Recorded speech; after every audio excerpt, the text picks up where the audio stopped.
And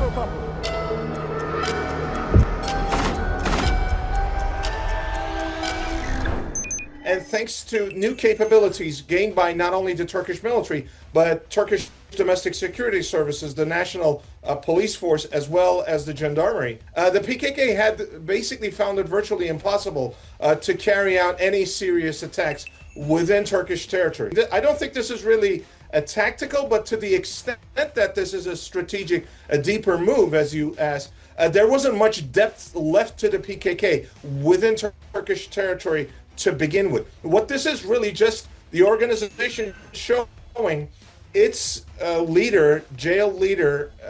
Abdullah Öcalan, its founding leader, that it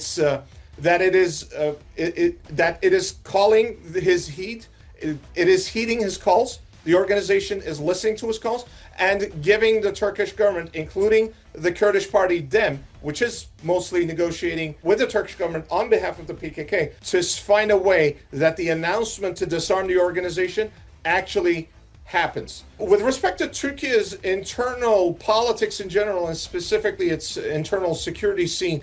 it will contribute, but there's already at least a perception that there's a rise in crime in the country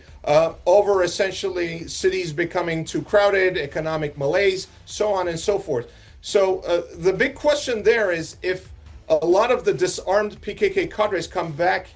home to Turkey and they decide to live in peace in their villages or in the towns where they come from, and they behave themselves, then over time it will actually have a positive impact on Turkish society. But if some of them join organized crime networks, as some of the ones who have been relocated to Europe have been known to do, then it will be much worse within Turkey, and that could change not only the domestic public order scene, the security scene, but also just the public peace in general. With respect to Turkey's relations with the KRG and Iraq, we're already actually seeing many benefits on that front, and we've been seeing them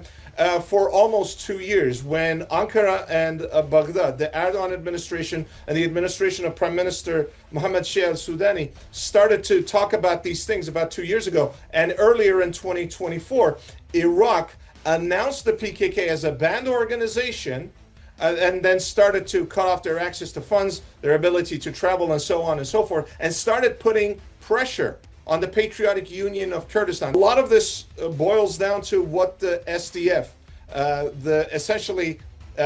which is led by the Syrian branch of the PKK, decides to do. Whether they do decide to integrate their forces with that of the federal government in Damascus, then that will create a lot of goodwill in Ankara, and that would go by the March 10th agreement between SDF leader Mazlum Abdi and Syrian President Ahmed al-Shara. In a situation like that, Ankara would look upon much more positively than otherwise of the PKK laying its arms, because it would be doing that both in Syria as well as Iraq, and then it would no longer have to contend with its Western partners, many of them NATO allies, including and especially, of course, the United States, of backing the SDF. There will no longer be any reason for the West to directly back the SDF as part of a Syria that's rebuilding itself.